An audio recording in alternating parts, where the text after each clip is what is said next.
Hello दोस्तों, मैं अनीश स्वागत करता हूं आपका आपके अपने YouTube channel A to Z study point में। दोस्तों, जैसा कि आप लोगों को पता है, इस समय हम लोग यूपी पुलिस के प्रीवियस ईयर पेपर सॉल्व कर रहे हैं, जिसमें अभी तक हम लोगों ने 8 पेपर सॉल्व कर लिए हैं। ठीक है, उसके बाद हम लोग आज का जो पेपर है हमारा 25 अक्टूबर 2018 का है, पुलिस कांस्टेबल का। ठीक है, इसको हम लोग सॉल्व करेंगे। इसमें क्या करेंगे, हम लोग जीके और हिंदी का पार्ट अभी सॉल्व कर रहे हैं हम सभी सेटों में। उसके बाद हम लोग रीजनिंग और मैथ का पार्ट अलग से सॉल्व करेंगे। ठीक है, तो इससे वीडियो भी छोटी होगी और आप लोग आसानी से देख भी पाएंगे। जिन लोगों ने पिछली वीडियो ना देखी हो, उनकी जो प्लेलिस्ट है उसका लिंक इस वीडियो के डिस्क्रिप्शन में मिल जाएगा, वहाँ पे जाके वो वीडियो ज़रूर देखें, जिससे आपको यूपी पुलिस के पेपर में जो आने वाला पेपर है इसके लिए बहुत सहायता मिलेगी। ठीक है, ज़्यादा देरी ना करते हुए मैं आपको सीधा क्वेश्चन की ओर लिए चलता हूँ।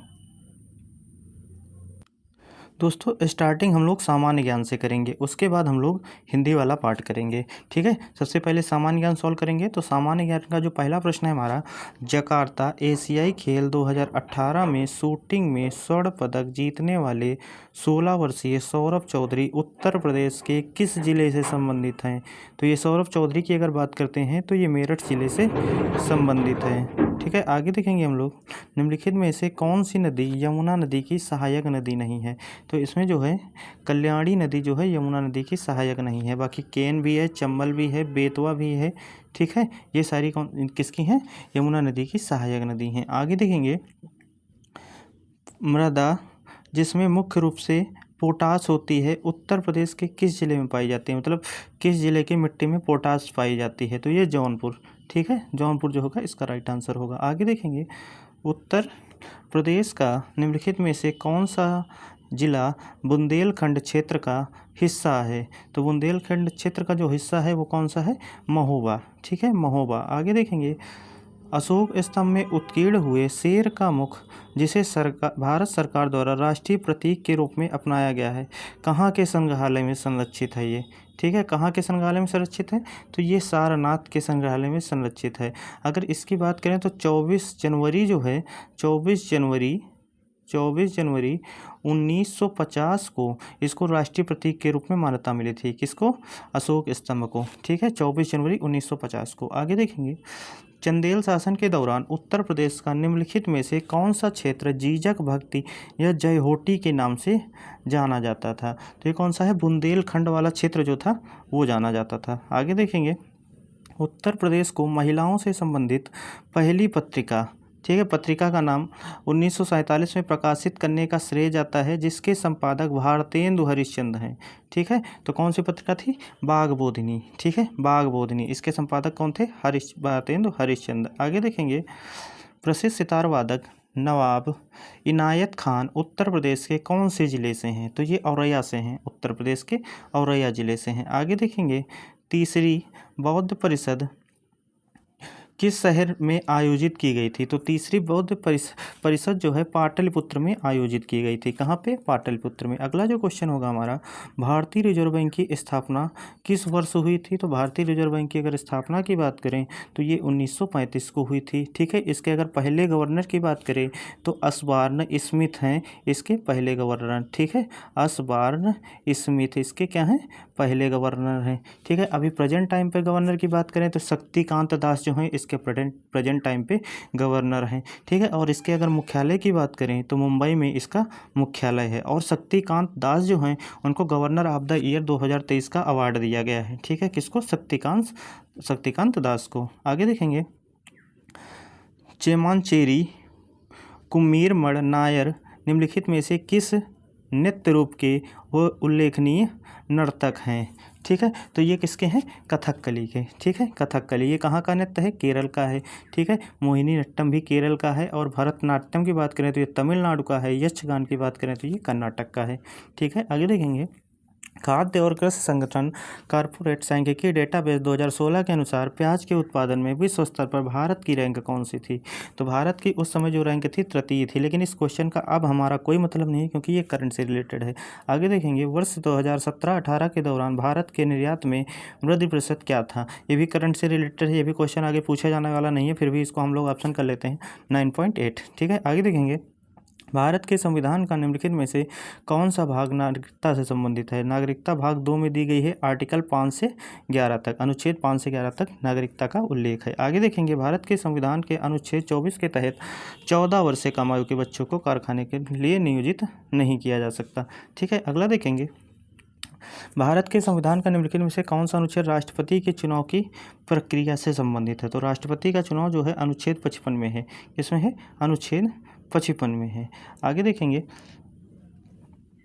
निम्नलिखित में से कौन भारत में पहली लोकसभा के उपसभापति थे? पहली लोकसभा के उपसभापति की अगर बात करते हैं तो एम अनंत शयानम अयंगर, ठीक है। आगे देखेंगे, भारत के संविधान का अनुच्छेद 66 किससे संबंधित है? तो अनुच्छेद 66 जो है उपराष्ट्रपति के चुनाव से संबंधित है। ठीक है, आगे देखेंगे, सीरिया की राजधानी क्या है? सीरिया की राजधानी क्या है? अच्छा, इतने सारे पेपर हम लोग सॉल्व कर चुके हैं तो इससे हमको ये ज़रूर बात पता चल चुकी है कि हर एक सेट में एक राजधानी और एक मुद्रा ज़रूर पूछी जा रही है। ठीक है, इसलिए आप लोग राजधानी और मुद्रा को बहुत अच्छे से करके जाइएगा। ठीक है, अगला जो क्वेश्चन है हमारा, क्वेश्चन नंबर 20 क्या है? म्यांमार की मुद्रा निम्नलिखित में से कौन सी है? तो म्यांमार की मुद्रा क्या है? क्यात है। ठीक है, अफ्रीका महाद्वीप का सबसे अधिक आबादी वाला देश निम्नलिखित में से कौन सा है? अगला जो क्वेश्चन है, अफ्रीका महाद्वीप का सबसे अधिक आबादी वाला देश कौन सा है? तो ये कौन सा है? नाइजीरिया। ठीक है, इसका जो राइट आंसर होगा बी वाला होगा। आगे देखेंगे हम लोग 22 नंबर क्वेश्चन, उत्तरी अमेरिका के निम्नलिखित देशों में से कौन से देश में वन भूमि का क्षेत्रफल उसके कुल भूमि के क्षेत्रफल के रूप में उत्तरी अमेरिका में सबसे अधिक है? तो अगर इसकी बात करें तो ये कहाँ है? कनाडा। ठीक है, कनाडा का जो क्षेत्रफल है वो सबसे अधिक है। आगे देखेंगे, निम्नलिखित में से कौन सी नदी बंगाल की खाड़ी में नहीं गिरती है? तो बंगाल की खाड़ी में नर्मदा नहीं गिरती है। अगर बात करें ये कहाँ गिरती है तो ये अरब सागर में गिरती है। कहाँ गिरती है? अरब सागर में। अगला जो क्वेश्चन होगा, मानवाधिकार कार्यकर्ता कृति भारतीय किस सामाजिक बुराई के विरुद्ध लड़ाई में शामिल है? तो ये किसके विरुद्ध लड़ाई में शामिल है? बाल विवाह। ठीक है, बाल विवाह की लड़ाई में ये शामिल है। आगे देखेंगे, भारत सरकार छत्तीसगढ़ को एक विशेष नस्ल विरोधी युद्ध बल प्रदान करने जा रही है, उसका नाम क्या है? Black panther. ठीक है, आगे देखेंगे हम लोग, भारत और पाकिस्तान के बीच वर्ष शिमला समझौते पर हस्ताक्षर किए गए थे। तो शिमला समझौते पर हस्ताक्षर कब किए गए थे? भारत और पाकिस्तान के बीच 1972 में। ठीक है, आगे देखेंगे, 2018 में किस शहर में नाबार्ड ने जलवायु परिवर्तन केंद्र स्थापित किया है? तो ये कहाँ पे स्थापित किया था? लखनऊ में। आगे देखेंगे हम लोग, अंतर्राष्ट्रीय मुद्रा कोष की प्रबंध निदेशक और अध्यक्ष क्रिस्टीन लागड़े किस देश से संबंधित हैं? तो ये फ्रांस से संबंधित हैं। किस देश से संबंधित हैं? फ्रांस से। आगे देखेंगे हम लोग, खून में कुछ कोशिकाओं की उपस्थिति के कारण रक्त के थक्के का गठन होता है। इन कोशिकाओं को क्या कहा जाता है? तो इनको कहा जाता है थ्रोम्बोसाइट्स। ठीक है, इनको क्या कहा जाता है? थ्रोम्बोसाइट्स। Option number D. आगे देखेंगे, जीवित प्राणियों में निषेचन के दौरान नर और मादा गैमेट का संलयन एक कोशिका बनाने के लिए होता है, जिसे क्या कहा जाता है? युग्मनज। ठीक है, युग्मनज। Option number A. आगे देखेंगे, आराम करने वाले व्यक्ति की नाड़ी की दर आमतौर पर प्रति मिनट कितनी होती है? 60 से 75। आगे देखेंगे, एक बार नहाले जाने के बाद गर्म करके नर्म नहीं किए जा सकने वाले प्लास्टिक को क्या कहा जाता है? तो थर्मोसेटिंग प्लास्टिक कहा जाता है। क्या कहा जाता है? Thermosetting plastic. आगे देखेंगे, एक वयस्क इंसान सामान्य रूप में 24 घंटे में लगभग 1 से कितने लीटर मूत्र विसर्जित करता है? तो 1.8 लीटर। ठीक है, आगे देखेंगे, 11 दिसंबर 2014 के संकल्प 69/131 द्वारा योग के अंतर्राष्ट्रीय दिवस के रूप में किसको घोषित किया गया? तो 21 जून को अंतर्राष्ट्रीय योग दिवस मनाया जाता है। आगे देखेंगे हम लोग, अगला जो क्वेश्चन है हमारा 35 नंबर प्रश्न, 1943 में विटामिन के आविष्कार के लिए किसको नोबेल पुरस्कार दिया गया था? तो डोइजी एंड डेम को दिया गया था। अगला देखेंगे, इनसाइड आईबी एंड रा the Rolling Stone date gathered mass किताब के लेखक कौन हैं? तो के शंकरन नायर। ठीक है, इसके लेखक हैं। आगे देखेंगे, किस संशोधन से संसद और राज्य विधानमंडलों पर माल और सेवा कर को नियंत्रित करने वाले कानून बनाने के लिए एक शक्ति प्रदान की? तो 121वां संविधान संशोधन, जीएसटी से रिलेटेड है ये। ठीक है, आगे देखेंगे, एक अनाधिकृत प्रोग्राम कंप्यूटर प्रोग्राम एक अधिकृत कार्यक्रम के तहत व्यवहार करता है, जिससे यह वास्तव में क्या कर रहा है उसे छुपाता है, संभवतः उसे क्या कहते हैं? स्पैमिंग, ठीक है, स्पैमिंग, स्पैम सुना होगा, उसी से बना हुआ है स्पैमिंग, ठीक है। इस तरह से जीके के हम लोगों ने टोटल क्वेश्चन कर लिए हैं। अब हम लोग बात करेंगे हिंदी वाले क्वेश्चन की। तो हिंदी वाले क्वेश्चन की अगर हम बात करते हैं तो हिंदी वाला क्वेश्चन जो हमारा पहला है, शब्द की सबसे छोटी इकाई क्या कहलाती है? तो क्या कहलाती है? वर्ण कहलाती है। तपस्वी का स्त्रीलिंग बताना है तो तपस्विनी स्त्रीलिंग होता है इसका। आगे देखेंगे, आचार्य का पुल्लिंग बनाता है तो आचार्य का पुल्लिंग क्या होता है? आचार्य। पुस्तक रखी है वाक्य में क्या है? पुस्तक रखी है तो वाक्य में एक वचन है, ठीक है, पुस्तक रखी है। आगे देखेंगे, शिक्षक ने पाठ पढ़ाया, किसने पाठ पढ़ाया? कर्ता ने, ठीक है, कर्ता ने होता है ना, कौन सा कारक होगा? कर्ता कारक। आगे देखेंगे, पुरुषवाचक सर्वनाम के कितने भेद हैं? पुरुषवाचक सर्वनाम के कितने भेद हैं? 119 नंबर क्वेश्चन जो है, पुरुषवाचक सर्वनाम के 3 भेद होते हैं, ठीक, कौन कौन से? उत्तम, मध्यम और अन्य, ठीक है, उत्तम, मध्यम और अन्य 3 भेद होते हैं। अगला क्या है? विशेषण के मुख्यतः कितने भेद होते हैं? तो विशेषण के 4 भेद होते हैं, कौन कौन से होते हैं?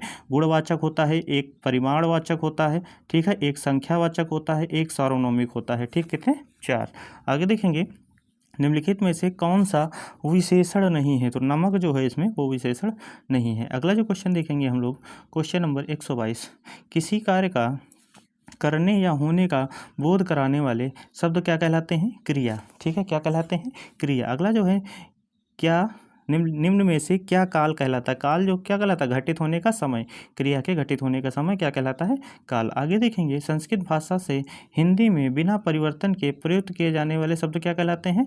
तत्सम शब्द। क्या कहलाते हैं? तत्सम शब्द। आगे देखेंगे, निम्नलिखित में से तद्भव शब्द कौन सा है? तो तद्भव जो कौन सा है? माथा, ठीक है।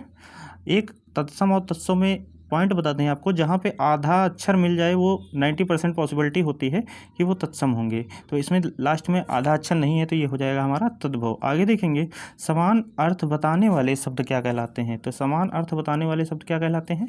पर्यायवाची शब्द कहलाते हैं, ठीक है, समान अर्थ बताने वाले। आगे देखेंगे, अग्रज का सही विलोम क्या होता है? तो अग्रज का जो सही विलोम होता है अनुज होता है, ठीक है। आगे देखेंगे, धन का मतलब क्या होता है? तो धन का मतलब क्या होता है? अर्थ होता है, ठीक है। आगे देखेंगे, अपने जीवन पर स्वयं लिखी कथा वाक्यांश के लिए एक शब्द होगा, ठीक है। अपने जीवन पर स्वयं लिखी कथा पर वाक्यांश के लिए एक क्या होगा? एक आत्मकथा, ठीक है, स्वयं के जीवन पे जो लिखी जाती है उसको क्या कहते हैं? आत्मकथा। आगे देखेंगे, अन्न व अन्य शब्द का अर्थ बताना है। तो अन्न होता है अनाज और अन्य मतलब होता है दूसरा, तो पहला जो होगा इसका राइट आंसर होगा। अगला क्या है? निर्गुण शब्द में उपसर्ग बताइए, तो कौन सा है? निरुपसर्ग है। आगे देखेंगे, खिलौना शब्द में मूल शब्द है, तो खिलौना शब्द में मूल शब्द कौन सा है? खेल, ठीक है। आगे देखेंगे, स्वर संधि में किसका मेल होता है? तो स्वरों का मेल होता है स्वर संधि में। आगे देखेंगे, उसको कहा जाना है वाक्य में किस प्रकार की अशुद्धि है? उन्होंने कहा जाना है, ठीक है, तो सार्वनौमिक अशुद्ध है, ठीक है, तो सर्वनाम संबंधी इसमें टिक करेंगे क्योंकि यहाँ पे होता है उसको कहा जाना होना चाहिए, ठीक है। आगे देखेंगे, सामासिक पद को तोड़ना क्या कहलाता है? तो सामासिक पद को तोड़ना क्या कहलाता है? समास विग्रह। अगला जो है, कर्मवाच्य में प्रधान कौन क्या होता है? तो कर्म प्रधान होता है कर्मवाच्य में। आगे देखेंगे, निम्न शब्दों में लिंग वचन कारक आदि के कारण कोई परिवर्तन नहीं होता है, वो अव्यय कहलाते हैं। वो क्या कहलाते हैं? अव्यय कहलाते हैं। अगला देखेंगे, ये जो क्वेश्चन साइन की बात किया गया है तो ये प्रश्नवाचक का चिन्ह है। अगला, मुहावरे का सामान्य अर्थ देकर अर्थ प्रकट करते हैं। मुहावरे अपना सामान्य अर्थ देकर अर्थ कौन सा प्रकट करते हैं? तो विशेष अर्थ जो है प्रकट करते हैं।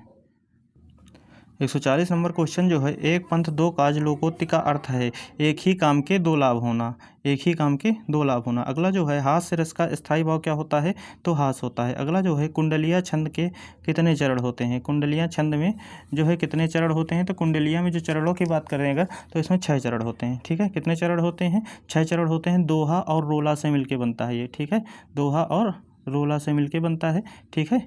आगे देखेंगे, वर्णों की एक से अधिक बार आवृत्ति कौन से अलंकार में होती है? तो अनुप्रास अलंकार में। इसके बाद 144 से 148 तक पैसेज है, इसको हम लोग स्किप करेंगे। लास्ट के 2 क्वेश्चन और करते हैं। कौन सी कृति महादेवी वर्मा की है? तो इसकी अगर बात करें तो इसमें जो है निहारिका जो है महादेवी वर्मा की कृति है। कौन सी? निहारिका जो है महादेवी वर्मा की। और साकेत की बात करें तो मैथिली शरण गुप्त की है। और कामायनी ये जयशंकर प्रसाद की है। और जो प्रिप्रवास है ये अयोध्या सिंह अरियौद की है। खड़ी बोली कवि के प्रथम महाकवि इनको कहा जाता है। किसको? अयोध्या सिंह अरियौद। अगला जो है, उर्वशी किसकी रचना है? तो उर्वशी जो है रामधारी सिंह दिनकर की रचना है। इस प्रकार से हम लोगों ने ये सेट कंप्लीट कर लिया है। अगर आपको वीडियो अच्छी लगी तो वीडियो को लाइक करिएगा और चैनल को सब्सक्राइब करके बेल आइकन जरूर दबाइए, जिससे आने वाली अपडेट जितनी होंगी वो आपको सबसे पहले मिलेंगी। धन्यवाद।